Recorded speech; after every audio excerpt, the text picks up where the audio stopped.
Makanya kita langsung masuk ke golongan 2. Ya, ke golongan 2. Jadi kita masuk ke golongan 2. Nah, sisa dari golongan 1, saya harap kalian pelajari sendiri. Oke. Nah, golongan 2 ini lebih banyak ya, grup 2. Nah, grup 2 itu ada merkuri, lead, lead 2, merkuri 2, ini saya salah tulis ya, bismut 2, copper 2, ya, dengan copper 1, kadmium 2, lalu arsenik 3 dan 5, antimoni 3 dan 5, dan tin 2 dan 4 ya. Nah, ini dia grup 2. Oke. Ini dia grup 2. Ini siapa yang Oke. Ya.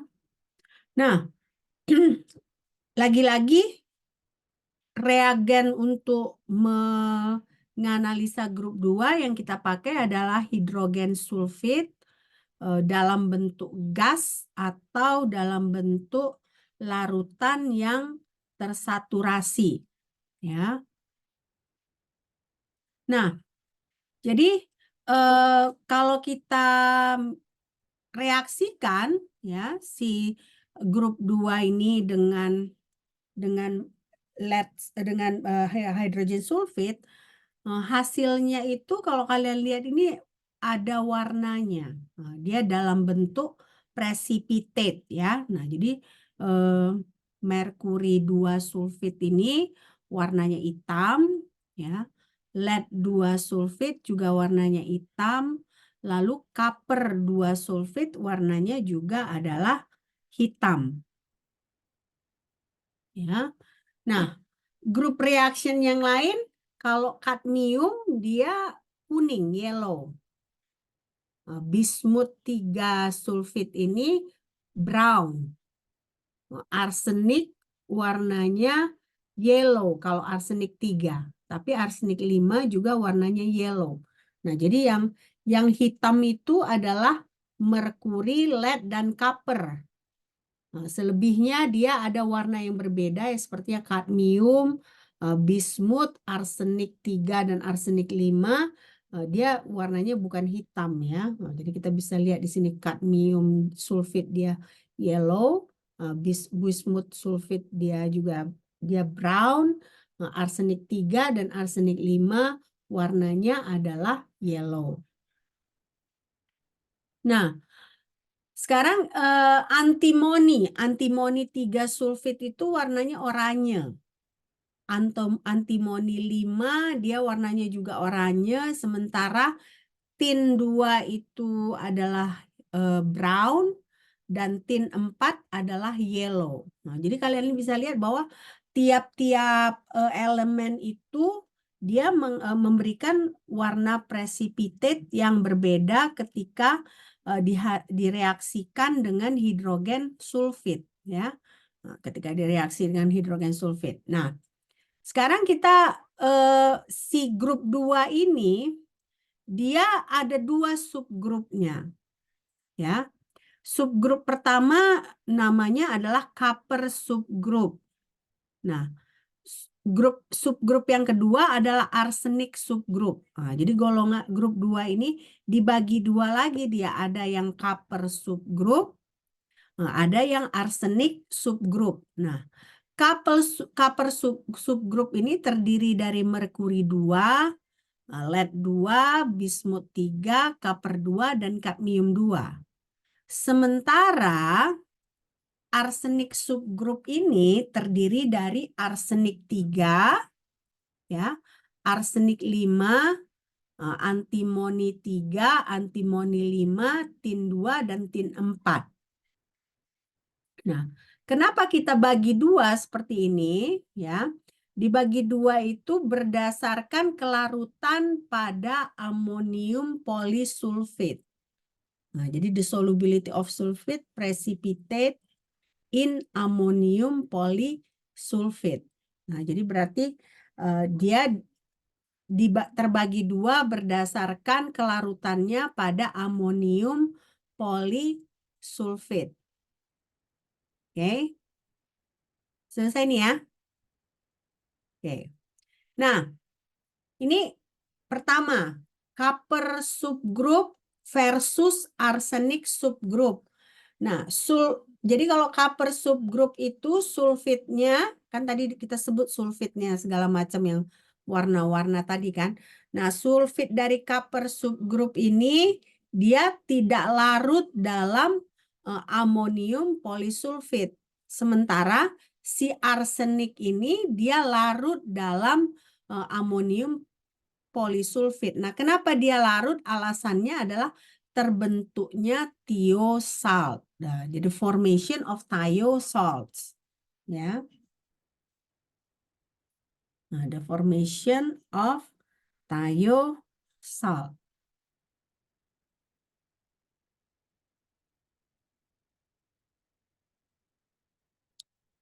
Oke.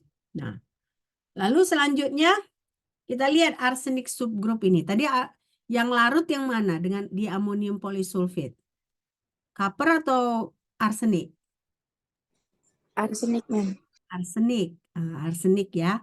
Nah, jadi kita lihat ini, pelajari arsenik subgroup ini. Nah, arsenik subgroup ini mempunyai sifat ampoterik, ya, ampoterik. Jadi have ampoteric character. Kenapa? Karena oksidanya itu bisa membentuk garam yang bisa bersifat asam, bisa juga bersifat basa. Oke. Nah, kita mulai dengan arsenik 3 oxide. Nah, arsenik 3 oxide ini bisa larut pada HCl 6 molar. Ya. HCl 6 molar. Nah, ini kenapa bisa larut? Karena ada terbentuk arsenik 3, kation dari arsenik 3. Nah, sementara arsenik 3 oxide ini juga larut pada sodium hidroksida 2 molar. Nah, ini kan 6 molar. Kalau HCl 6 molar, nah si NaOH itu 2 molar. Kenapa ini larut? Karena terbentuk arsenide anion. Nah, jadi berarti di sini kalau kalian lihat dia disebut ampoterik karakter, bisa basa, asam dan basa garamnya karena tergantung dengan pelarutnya. Kalau dia dilarutkan dalam HCl, kation yang terbentuk. Ya, kation yang terbentuk. Sementara kalau dilarutkan dalam sodium hidroksida, anion yang terbentuk.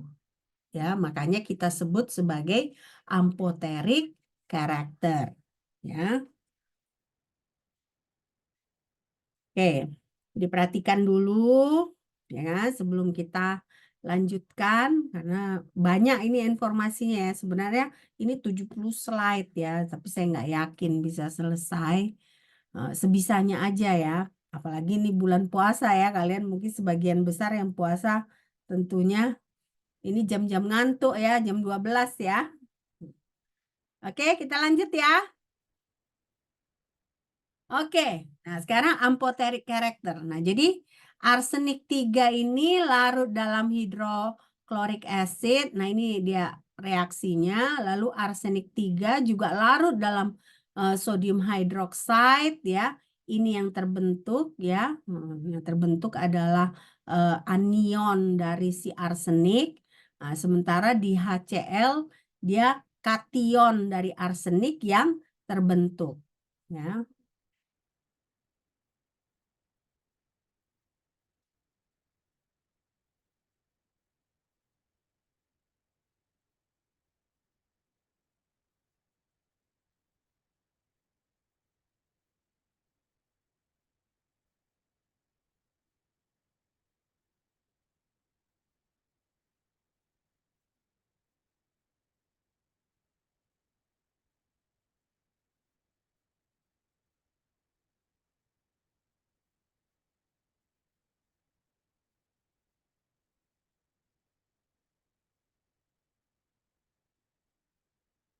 Oke, selesai nih ya.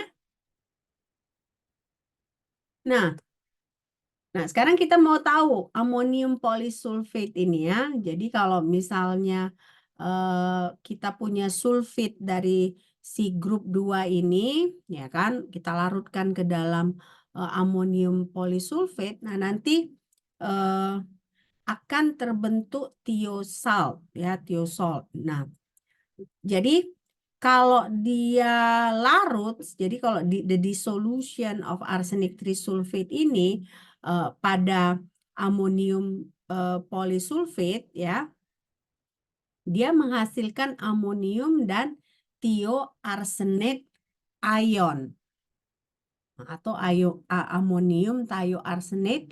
Amonium thioarsenate itu yang kita sebut sebagai thiosol, garam thio ya.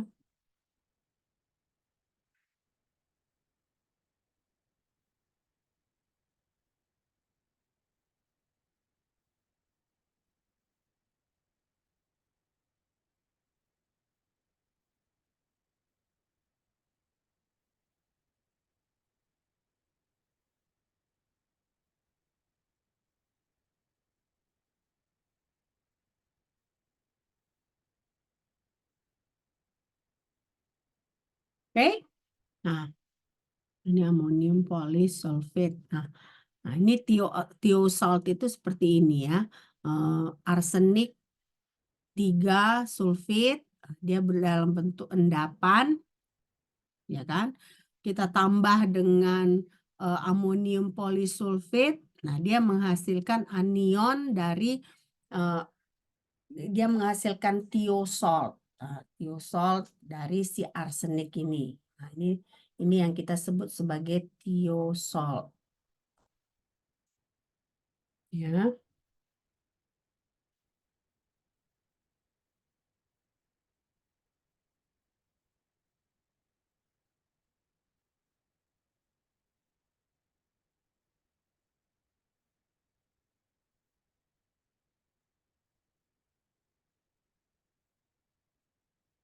Jadi banyak sekali yang perlu kalian pelajarin ya. Benar-benar banyak yang harus kalian pelajari. Oke. Nah, sekarang ada exception dalam arsenik subgroup ya. Nah, biasanya itu hampir semua sulfida dari si arsenik subgroup ini dia akan larut pada amonium sulfate tanpa warna, colorless. Kecuali apa? Kecuali tin 2 sulfate.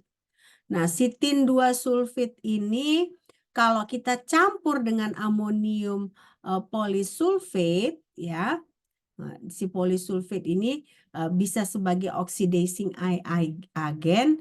Nah, dia akan membentuk thiocyanate ion, thiostanate. Nah, thiostanate ion. Oke. Nah, ini baru grup 2 ini ya. Jadi makanya kita masih long way to go, ya kan? Grup 2.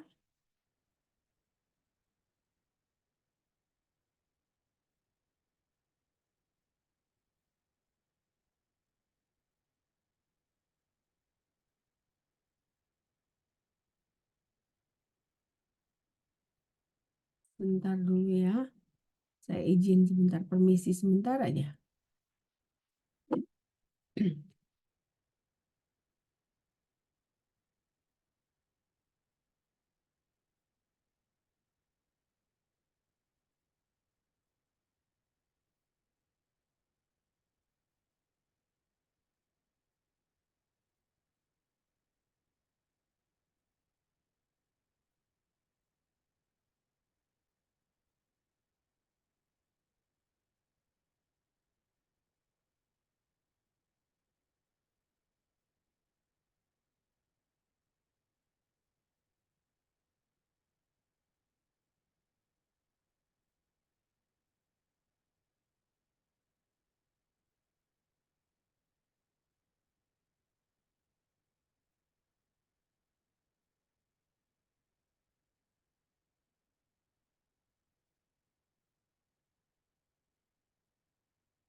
Aku nanti datang belajar bentar ya, Nak ya.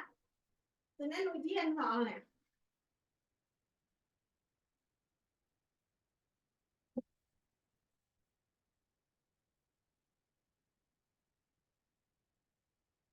Oke, saya minta maaf ya. Saya permisi dulu tadi. Oke, nah sekarang kita lihat di sini. Ini dia tin sulfit. Kita campur dengan amonium polisulfit, ya. Dia menghasilkan ini tiostanat, tiostanat ion. Nah, si tiostanat ion ini, ya, kalau dia bivalen, dia itu larut. Dia akan membentuk endapan. Tapi kalau dia tetravalen, nah dia itu jadi larut, ya. Nah, jadi dia kalau bivalen, nah, jadi si tiostianat yang bivalen dia itu precipitate. Nah, tapi kalau dia tetravalen, nah, dia jadi pada tiostanat ion dia tetravalen. Nah, akibatnya dia larut. Ingat selalu kalau saya bilang kan kalau dia dalam bentuk ion seperti ini, dia larut. Nah, tapi kalau dia bivalen, ini kan bivalen dia ini, ya kan? Nah, dia jadi precipitate. Nah, jadi alasannya si tiostanat ion ini larut adalah karena dia tetravalen ini. Nah, dia tetravalen dia jadi larut. Oke, silakan kalian catat. Oke.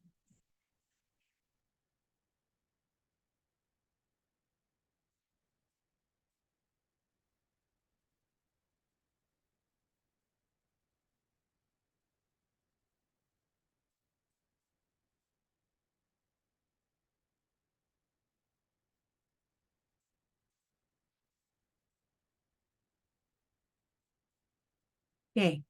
Nah, sekarang oxidation prosesnya. Jadi artinya di sini arsenik 3, antimoni 2 dengan tin 2 ini bisa dioksidasi menjadi arsenik 5. Jadi arsenik 3 jadi arsenik 5. Antimoni 3 bisa kita oksidasi menjadi antimoni 5. Nah, tin 2 ini bisa kita oksidasi jadi tin 4. Ya. Tin 2 jadi tin 4.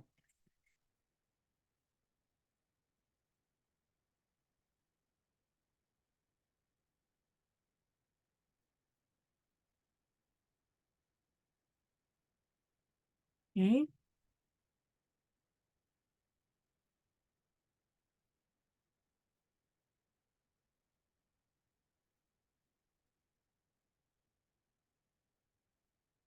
Oke. Nah, jadi berarti ada bisa kita tentukan potensial oksidasi reduksi dari arsenik 5 ke arsenik 3 atau antimoni 5 dan antimoni 3 jika sistemnya kita bedakan variasi pH-nya. Nah, jadi berarti nanti kita misalnya kita variasikan pH antara dua jenis sistem ini dengan pH berbeda. Nah, potensial oksidasi reduksi dari dua sistem ini bisa kita tentukan. Nah, jadi ion yang jadi pH yang sesuai dengan reaksinya pun bisa kita tentukan dengan membuat sistem tersebut dari berbagai macam pH. Nah, ini nanti kita pelajari di setelah UTS ya. Setelah UTS kita akan mempelajari bagaimana penentuan kurva titrasi segala macam ya, supaya kalian lebih mengerti. Jadi ini kita masih mempelajari analisa golongan 2. Oke?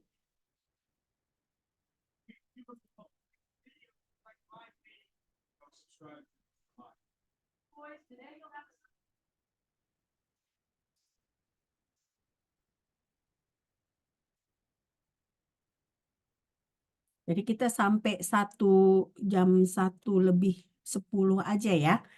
Kita sejaman aja, sekitar sejaman aja perkuliahan kita, ya kan? Karena kesalahan ada di saya, ya. Saya nggak mau menyita weekend kalian, oke?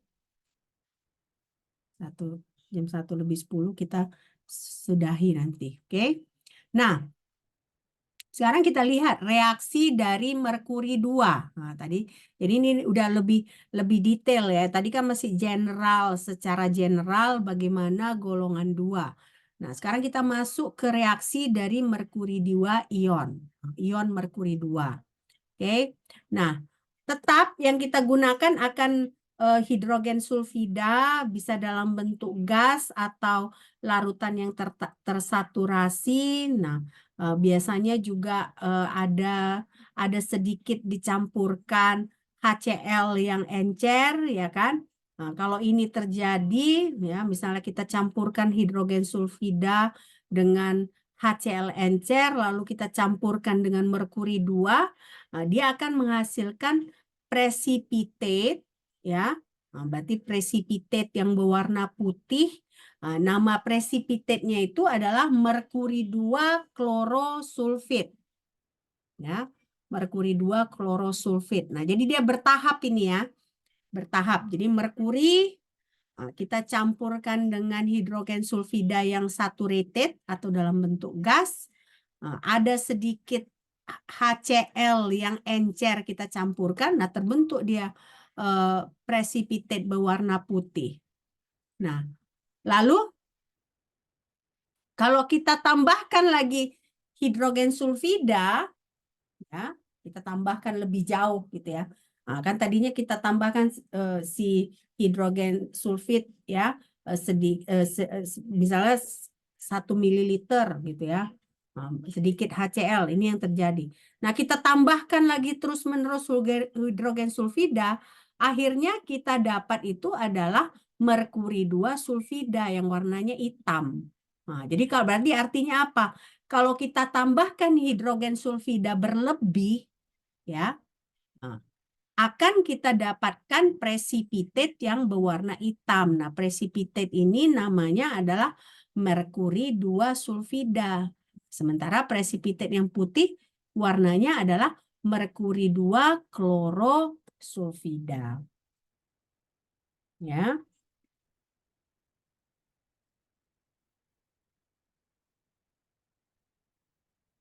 Oke. Selesai nih? Oke. Nah, ini reaksinya. Jadi merkuri 2 tambah HCl ya kan, tambah H2S ini hidrogen sulfida. Nah, dia endapan putih itu namanya adalah Hg3S2Cl2 tambah 4H+.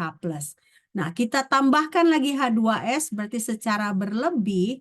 Nah, ke dalam ini ya kan, ke dalam yang endapan putih ini, nah, kita tambahkan terus-menerus H2S, akhirnya terbentuk merkuri sulfid ya, merkuri sulfida yang berwarna hitam.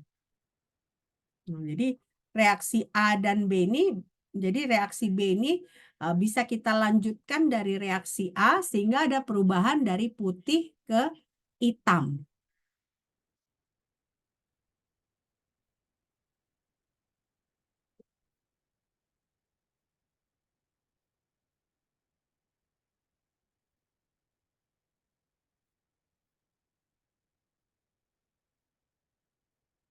Oke. Nah, sekarang kita lihat apa karakteristik dari merkuri sulfida ini. Karakteristiknya pertama dia adalah precipitate yang paling tidak larut, yang paling rendah kelarutannya. Kalau kalian lihat di sini kelarutannya Ka-nya adalah 4 dikali 10 pangkat negatif 54. Nah, jadi sangat-sangat tidak larut gitu ya. Makanya disebut di sini least soluble precipitate. Nah, jadi si precipitate ini tidak akan larut. Nah, jadi makanya insoluble ya. Insoluble di mana? Di air, jelas dia tidak larut. Kita punya asam nitrat yang panas, asam nitrat encer yang panas, dia tidak larut. Baru alkali hidroksida juga tidak larut. Nah, lalu amonium sulfida juga dia tidak larut. Artinya merkuri 2 sulfida ini adalah the least soluble precipitate known. Nah, jadi dia termasuk yang paling tidak larut gitu. Jadi kita coba air nggak larut, asam nitrat encer yang panas tidak larut, alkali hidroksida tidak larut, colorless amonium sulfit tidak larut. Nah, jadi dia the least soluble. Nah, dari sininya aja, dari angkanya aja ketahuan kan. 4 dikali 10 pangkat negatif 54. Jadi sangat-sangat apa ya, nilainya sangat-sangat rendah gitu ya kelarutannya. Oke. Nah, sekarang kalau kita punya sodium sulfida, ya, nah sodium sulfida 2 molar, dia akan bisa melarutkan merkuri sulfida ini. Nah, kenapa dia bisa melarutkan merkuri sulfida, si sodium sulfida ini? Karena akan terbentuk namanya kompleks, ini kompleks, disulfomercurate 2 kompleks, dan dia dalam bentuk ion. Otomatis kalau dalam bentuk ion, dia akan larut. Nah, tapi kalau kita tambahkan amonium klorida, dia akan presipitasi lagi. Jadi sodium sulfida kita tambahkan ke merkuri sulfida, dia akan larut karena terbentuk kompleks ion. Nah, tapi si kompleks ion ini akan bisa berubah jadi presipitasi lagi kalau kita tambahkan amonium klorida.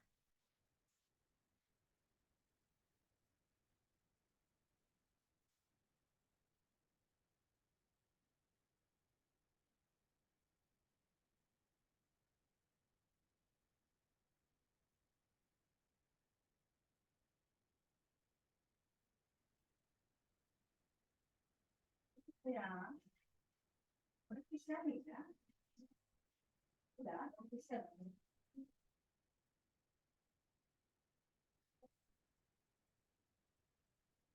selesai nih? Selesai? Selesai? Belum ya? Udah, oke. Nah, sekarang ingat minggu lalu kita belajar aqua regia kan? Aqua regia itu campuran antara HCl dan HNO3 ya. Nah, hidroklorik acid dengan nitric acid. Nah, ternyata si merkuri sulfida ini ya, ketika kita larutkan dengan aqua regia, dia ada sedikit larut. Nah, sedikit larut. Dia sedikit larut karena dia membentuk merkuri dichloride, merkuri 2 klorida. Tapi akan ada endapan pada reaksi tersebut. Nah, endapan itu bukan disebabkan oleh merkuri, tapi disebabkan oleh si sulfida ini. Nah, dan juga akan ada gas nitrogen oksida yang akan dilepaskan.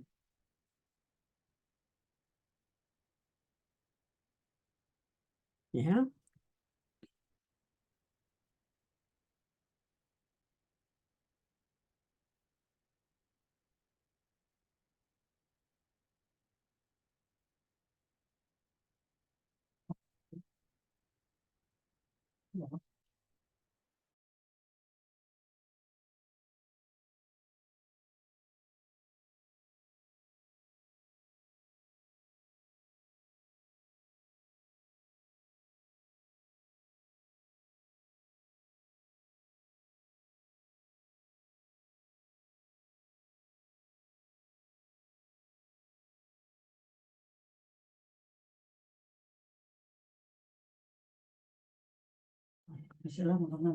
Masih ini yang terakhir.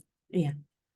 Oke, nah sekarang sulfur. Nah, sulfur itu sulfur yang ini tadi, saya bilang tadi kan endapan yang terjadi itu bukan disebabkan merkurinya ya, tapi disebabkan oleh sulfur.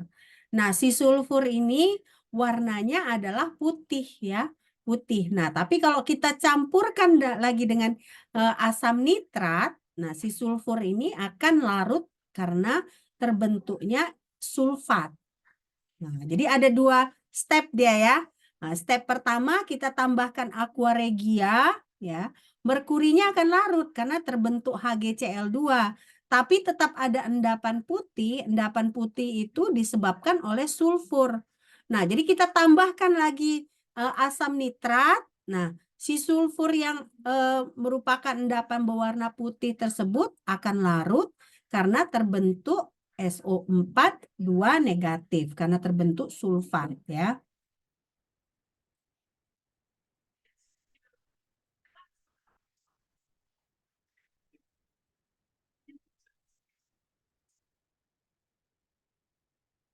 Jadi kalian harus perhatikan dia untuk reaksinya ini banyak yang dia bertahap gitu ya. Nah, bertahap. Jadi tahap pertama memang merkurinya itu larut. Nah, tapi tetap ada endapan putih. Nah, endapan putih itu bukan disebabkan oleh merkuri tetapi disebabkan oleh sulfur. Nah, sulfurnya ini kita larutkan lagi memakai asam nitrat. Oke. Nah, lalu kalau kita misalnya punya HgCl, Hg kalau kita punya tunggu dulu.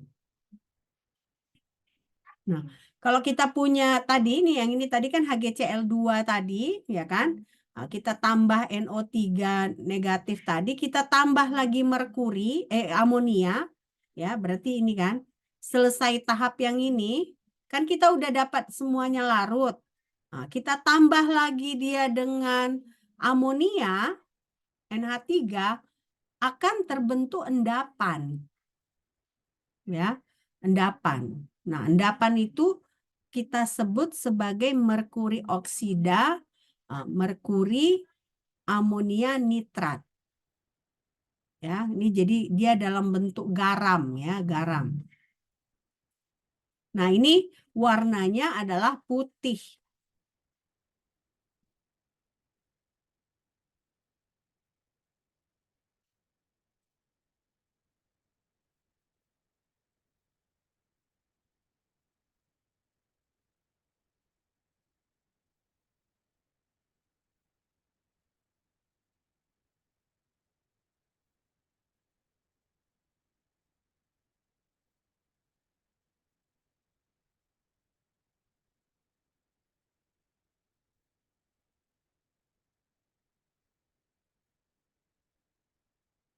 Nah, jadi benar-benar kalian kalau mempelajari ini harus pelan-pelan karena banyak reaksinya itu bertahap ya. Ada tadi kan dia awalnya dia larut gitu ya, tapi kalau kita tambah berlebih dia jadi ada endapan gitu ya. Jadi ada yang dia karakternya dia amfoterik ya. Tergantung apa yang ditambahkan dia bisa melepaskan anion atau kation. Nah, jadi hal-hal seperti ini yang perlu kalian pelajari dengan pelan-pelan gitu. Memang by the end of this semester probably you already finish one book ya. Karena banyaknya catatan. Dan itu bukan maunya saya ya, memang topiknya banyak gitu. Dan ini saya rasa ini termasuk topik yang penting karena inilah sebenarnya esensinya kalian banyak reaksi-reaksi kimia ya. Dengan mengerti reaksi-reaksi ini kan berarti kalian mengerti kimia secara general gitu ya. Oke, nah sekarang kalau kita campurkan sodium hidroksida, tadi kan amonia. Merkuri sulfit kita campurkan dengan sodium hidroksida akan terbentuk precipitate yang berwarna coklat kemerahan. Nah, dia itu bergantung pada komposisinya. Nah, tapi kalau misalnya sodium hidroksidanya itu kita tambahkan lebih banyak, ya kan? Ini kan kalau small amount. Kalau lebih banyak, nah akan terbentuk precipitate berwarna kuning. Nah, precipitate berwarna kuning ini berarti yang terbentuk adalah merkuri 2 oksida. Merkuri 2 oksida.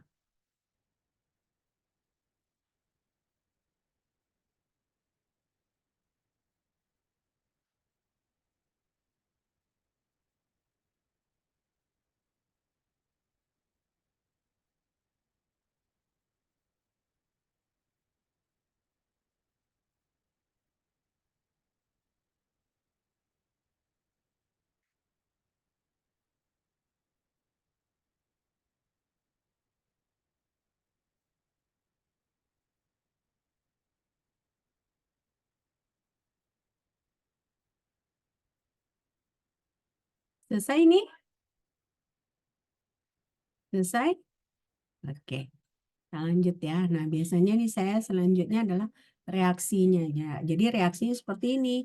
Hg2 plus ditambah 2OH negatif menghasilkan HgO yang merupakan endapan berwarna kuning ditambah H2O.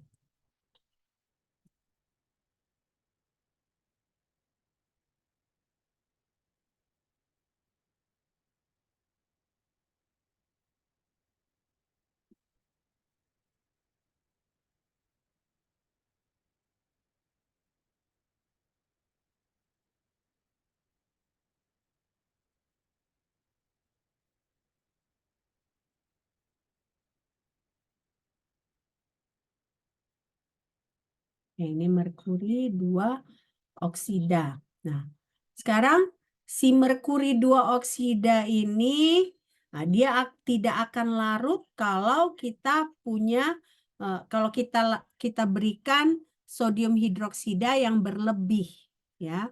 Nah, tapi bagaimana caranya kita melarutkannya? Kalau kita tambahkan asam. Nah, jadi acid dissolve the precipitates readily. Nah, jadi kenapa si asam ini bisa melarutkan merkuri 2 oksida? Karena ketika merkuri 2 oksida kita campur dengan asam akan terbentuk merkuri 2 ion. Nah, ingat selalu kan saya bilang kalau dia terbentuk ion berarti dia larut. Nah, jadi ini caranya kita bisa gunakan untuk membedakan merkuri 2 dan merkuri 1. Artinya apa? Merkuri 2 itu akan larut di dalam asam, sementara merkuri 1 tidak. Ya, jadi can be used to differentiate merkuri 2 from merkuri 1.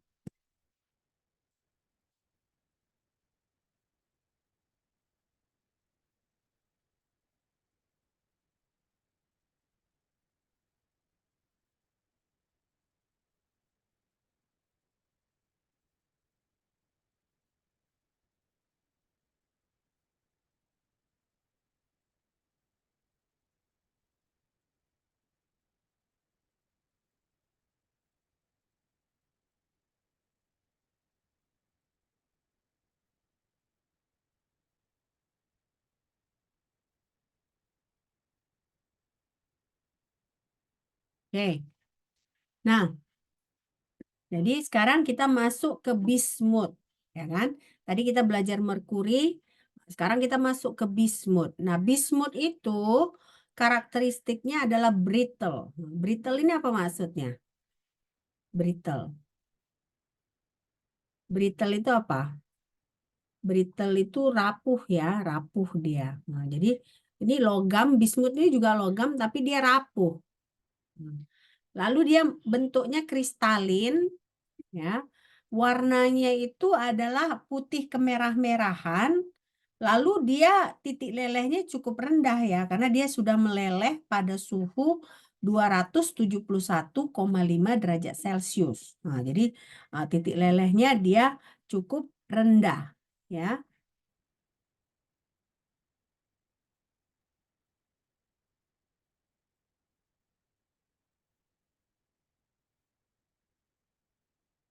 Oke.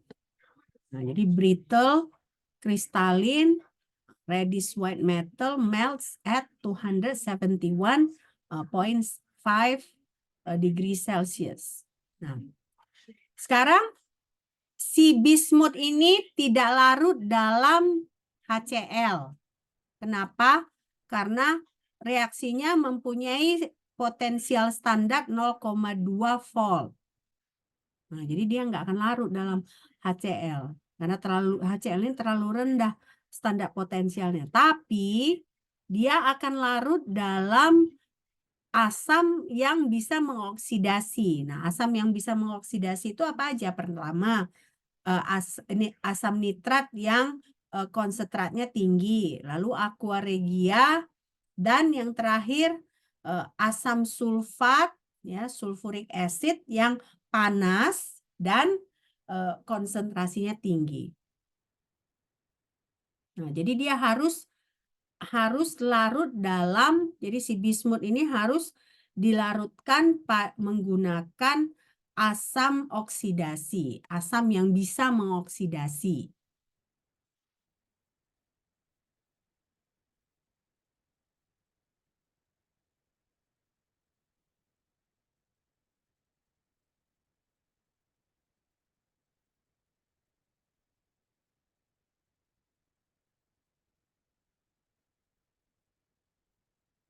Oke.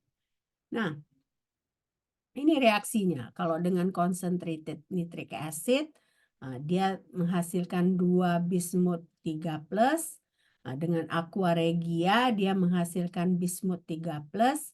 Lalu concentrated sulfuric acid, dia menghasilkan 2 bismut 3 plus. Jadi ingat ya, aqua regia itu apa? HCl ditambah HNO 3.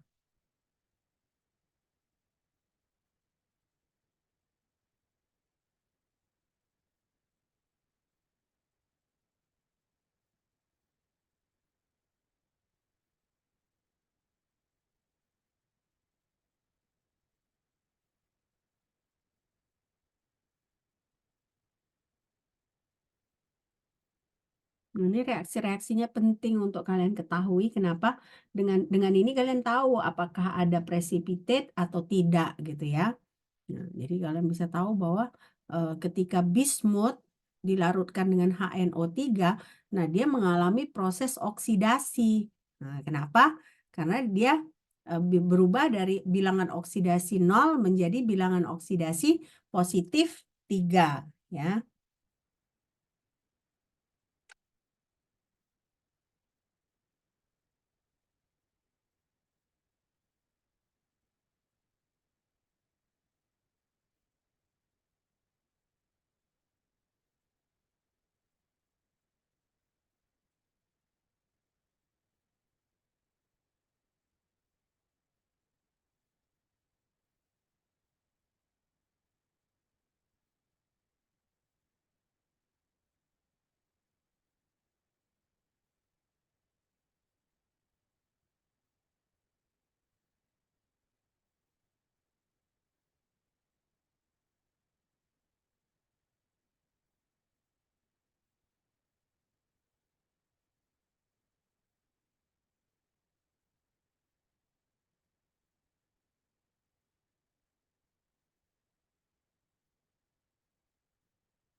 Oke, selesai ya. Nah, sekarang bismut itu sama juga, bismut itu ada dua valen ya. Satu dia bisa tetravalen, satu dia bisa pentavalen. Nah, jadi si bismut ion itu bisa dalam bentuk tetravalen, bisa juga bentuknya dalam eh,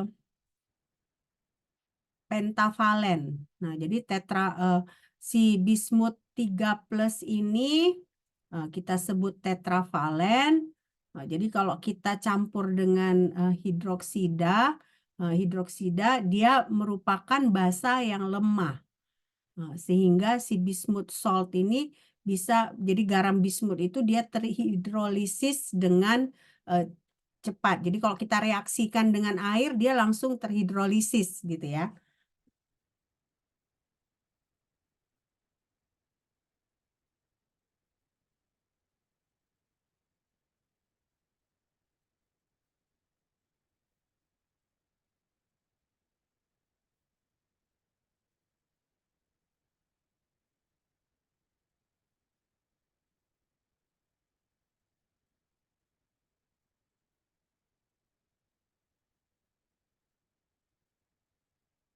Oke.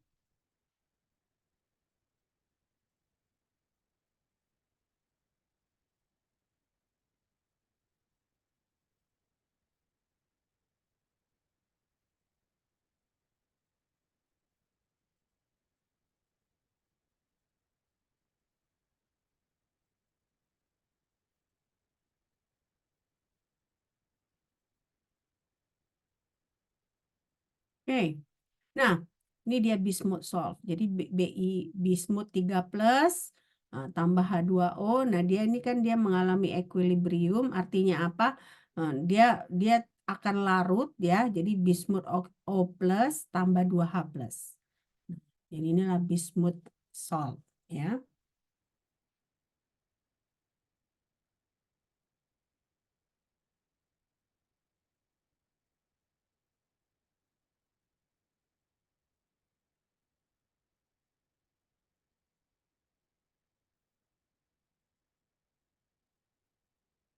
Oke. Nah, bismut ini si BiO plus ini, nah BiO plus ini dia bisa membentuk garam yang tidak larut. Tapi kalau tentunya bukan dalam bentuk BiO plus gini. Kalau kita tambahkan misalnya HCl, ya, dia akan menjadi BiOCl, ya. Nah, BiOCl ini dia tidak larut, garam tidak larut. Nah, jadi berarti eh, kalau BiO ini contohnya ya BiOCl. Nah, ini kan dia tadi apa? Tetravalen ya. Nah, kalau pentavalen, nah, pentavalen itu kan berarti BiO3 negatif ya. Nah, BiO3 negatif ini dia merupakan garam yang tidak larut dalam air. Jadi dia tidak larut di dalam air.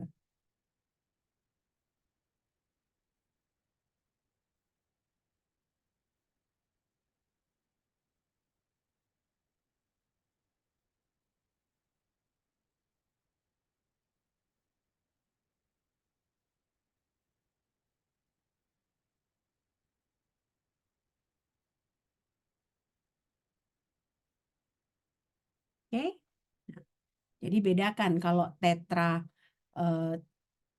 tetravalen, nah, dia insoluble, tapi contohnya adalah BiOCl. Nah, pentavalen ini dia umumnya dia tidak larut di dalam air. Oke. Nah, sekarang itu tadi kan bismut 2 ya, bismut 2. Nah, sekarang bismut 3 itu kita bisa pelajari dengan menggunakan 0,2 molar larutan bismut 3 nitrit. Nah, kalau yang tadi kan bismut sulfit ya. Sekarang bismut 3 nitrit. Nah, berarti bismut 3 nitrit ini bismut kita campur dengan asam nitrat ya, dengan komposisi 3-4% asam nitrat.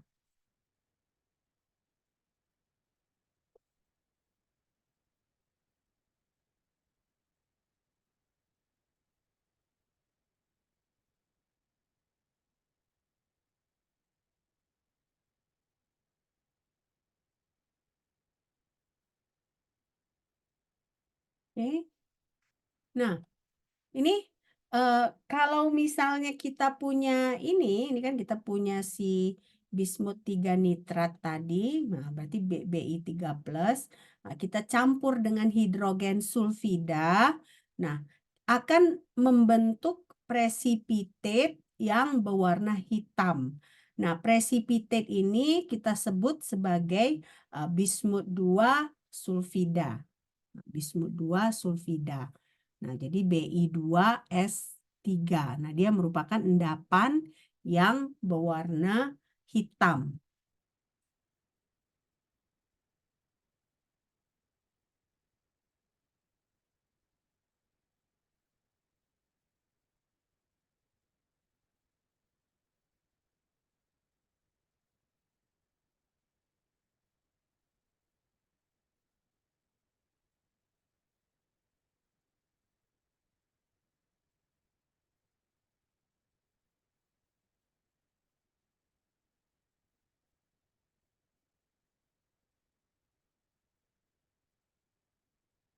Oke. Nah, sekarang ini kan kita punya tadi apa? Warna apa? Hitam, Mem. Warna hitam. Nah, warna hitam ini si Bi3 sulfida ini, ya kan? Kalau kita larutkan ke dalam asam yang encer dan dingin, nah, lalu kita larutkan ke dalam amonium sulfida, biasanya dia tidak akan larut. Nah, jadi si precipitate ini dia insoluble pada cold dilute acid dan pada amonium sulfida. Tapi kalau kita misalnya panaskan si asam tadi, misalnya kita punya HCl kita panaskan. Nah, dan tentunya kita tidak gunakan dilute ya. Nah, kita panaskan HCl yang konsentrasi tinggi. Nah, itu akan melarutkan bismut 3 sulfida ini. Nah, juga dari reaksi ini kan kita lihat Bi3 plus dibentuk sehingga dia larut. Nah, tapi juga akan dilepaskan gas H2S.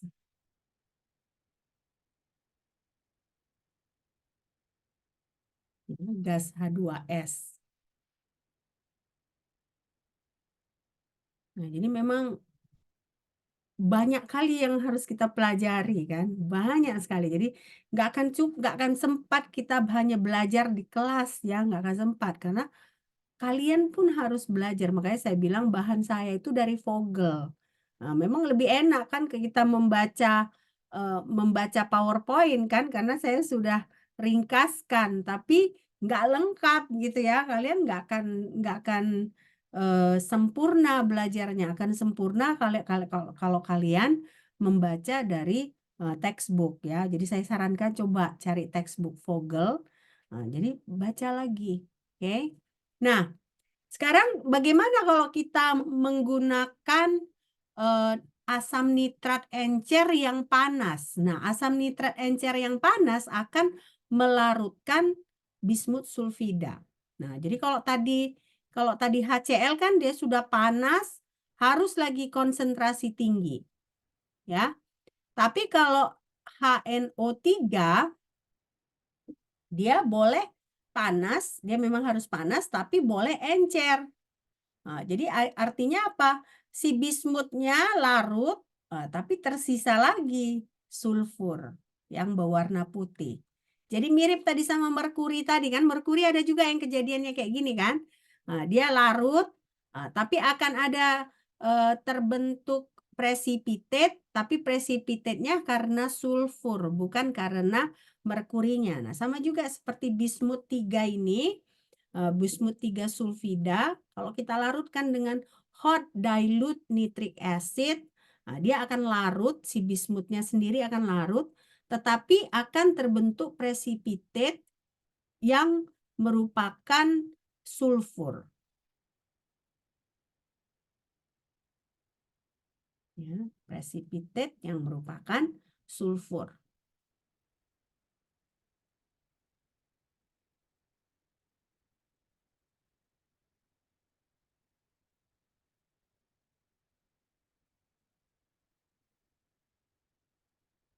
Oke. Nah, sekarang kalau amonium solution. Amonium solution tadi jelas ya, dia tidak larut ya. Kenapa? Karena kalau kalian lihat di sini Bi3 plus ini kita kan ingat Bi yang kita gunakan adalah Bi yang sudah kita campur dengan 3-4% asam nitrat ya kan. Nah, kita campur dengan NH3 pada pelarut air. Nah, yang terjadi dia adalah precipitate. Nah, precipitate ini adalah disebabkan terbentuknya bismut hidroksida 2 nitrat. Nah, ya, bismut hidroksida 2 nitrat. Nah, ini si BiOH 2 kali NO3 ini dia tetap tidak larut walaupun kita tambahkan reagen yang berlebih. Nah, jadi ini yang akan membedakan si bismut dengan copper dan kadmium. Nah, reaksi ini ya. Nah, jadi kalau misalnya ada pertanyaan, bagaimana kita membedakan copper atau kadmium dengan bismut? Nah, kalian bisa jawab dengan memakai amonium solution, larutan amonium. Karena pada larutan amonium bismut yang tidak larut di dalam larutan amonium.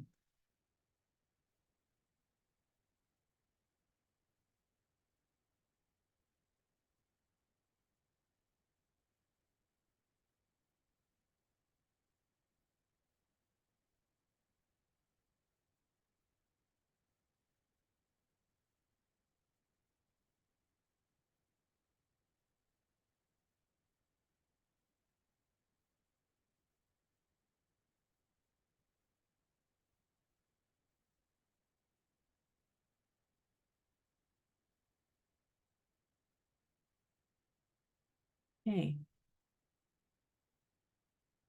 Nah, sekarang kalau kita campur dengan sodium hidroksida, bismut 3 plus ini dia mengendap ya, mengendap. Nah, ini dia endapannya ini bisa kita campur sedikit dengan reagen yang berlebih ya, tapi dia melarutnya hanya sedikit ya, very slightly. Nah, very slightly. Jadi kalau kalian bandingkan di sini, kalau kita punya 2 sampai 3 miligram bismut, nah dia misalnya kita punya bismut, kita larutkan ke dalam 100 mililiter sodium hidroksida, nah hanya 2 sampai 3 miligram bismut yang akan larut. Nah, jadi sangat-sangat sedikit kan, 2 sampai 3 miligram kan sedikit ya. Nah, kalau kalian bayangkan itu kan timbangan kita di lab itu kan biasa gram dia kan. Nah, jadi berarti 1/10 dari 1 gram itu ya, 2 sampai 3 miligram ya.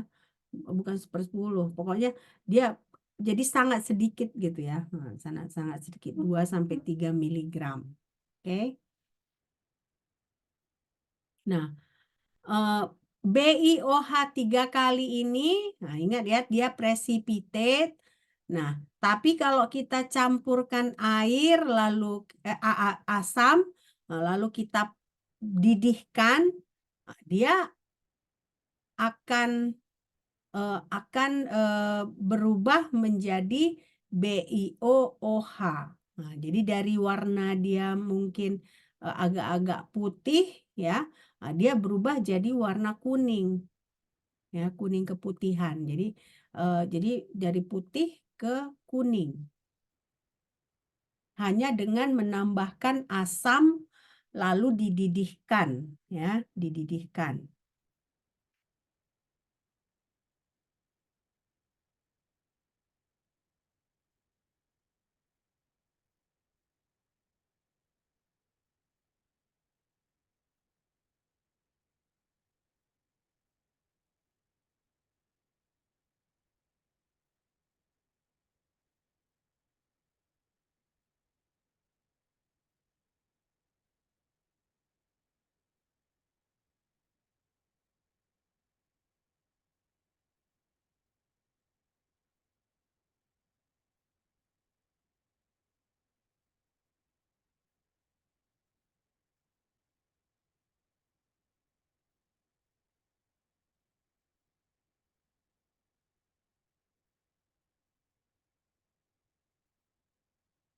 Nah, sekarang kita lihat hydrated and dehydrated. Kalau hydrated berarti kan ada airnya gitu ya. Dehydrated berarti airnya ditarik gitu ya. Nah, ini kedua-dua ini baik yang hydrated ataupun dehydrated, dia akan menghasilkan precipitate kalau kita campurkan dengan hidrogen peroksida. Nah, jadi yang ada airnya ataupun yang tidak ada airnya itu kalau kita campurkan dengan hidrogen peroksida, dia akan menghasilkan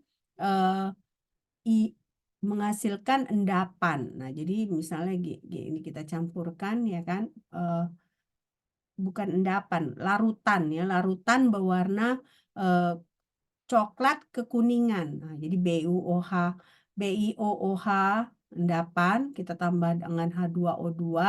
Nah, dia ini kan ion, ini pasti larut ya kan.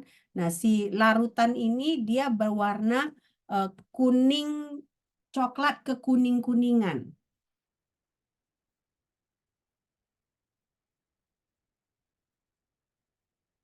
Jadi maksudnya di sini berarti kalau hydrated dengan dehydrated bismuth itu, bismuth 3 itu kan dia dalam bentuk precipitate. Nah, si precipitate ini kalau kita tambahkan 4 sampai 6 drop hidrogen peroksida, nah, yang kita dapatkan itu adalah larutan yang berwarna kuning kecoklatan. Ya, kuning kecoklatan. Jadi memang belajar kimia kualitatif ini benar-benar harus detail ya. Nah, harus detail semuanya. Banyak aspek yang perlu kalian pelajari gitu ya.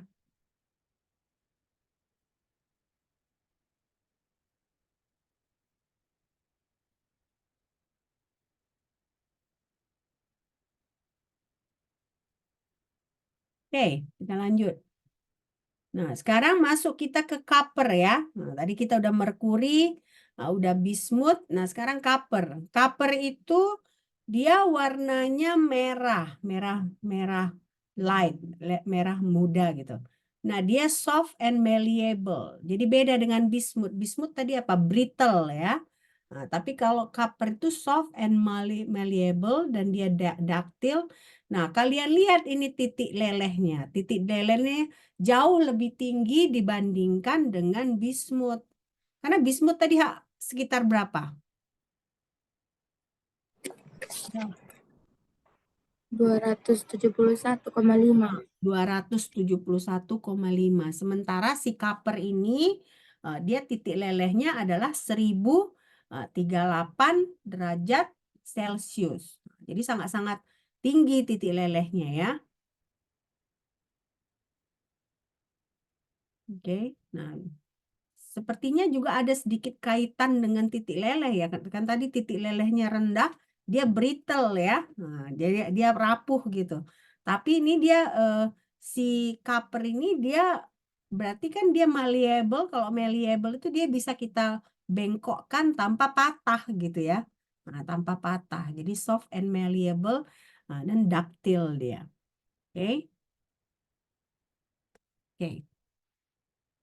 Nah, si copper ini tidak larut dalam HCl. Kenapa tidak larut dalam HCl? Karena potensial standar elektrod dari si copper ini dari copper menjadi copper 2+ itu adalah 0,34 volt. Nah, jadi akibatnya dia tidak akan larut di dalam HCl.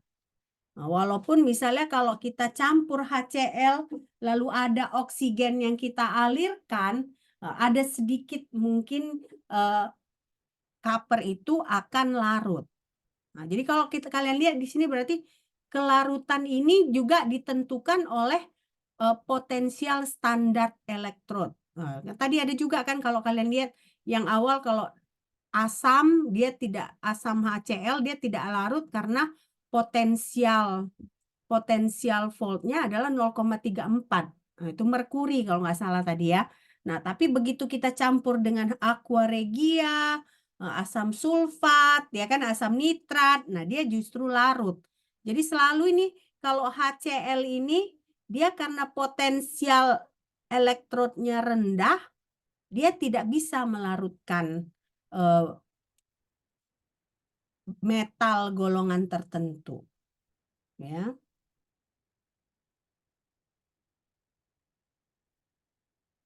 Oke. Nah, ini dia reaksinya. Jadi kalau kita punya medium concentrated nitric acid, hot concentrated sulfuric acid, nah lalu aqua regia, nah ini semua larut di dalam copper. Jadi dia mirip dengan merkuri tadi ya. Merkuri apa bismuth tadi? Mirip dengan bismuth dan merkuri ya. Nah, kenapa? Karena si bismuth atau merkuri tadi kan juga tidak larut dalam HCl. Hanya larut memakai asam yang bisa mengoksidasi. Nah, ada 3 jenis asam yang bisa mengoksidasi. Asam nitrat, Dengan konsentrasi 8 molar, asam sulfat panas yang konsentrasi cukup, lalu aqua regia.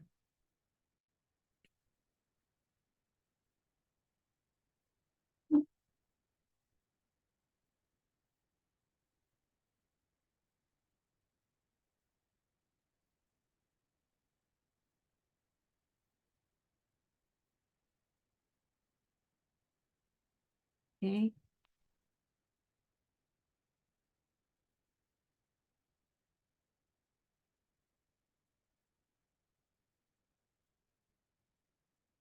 Sudah capek ya? Kalau sudah capek, kita hentikan di cover, kita lanjutkan Jumat depan ya, Jumat depan tanggal 22. Nah, tanggal 29 kan itu hari merah ya. Hari merah karena Paskah ya. Bukan Paskah sih, wafat Isa Al-Masih. Nah, jadi sebaiknya tanggal 29 itu kelas kita ganti di Sabtu ya.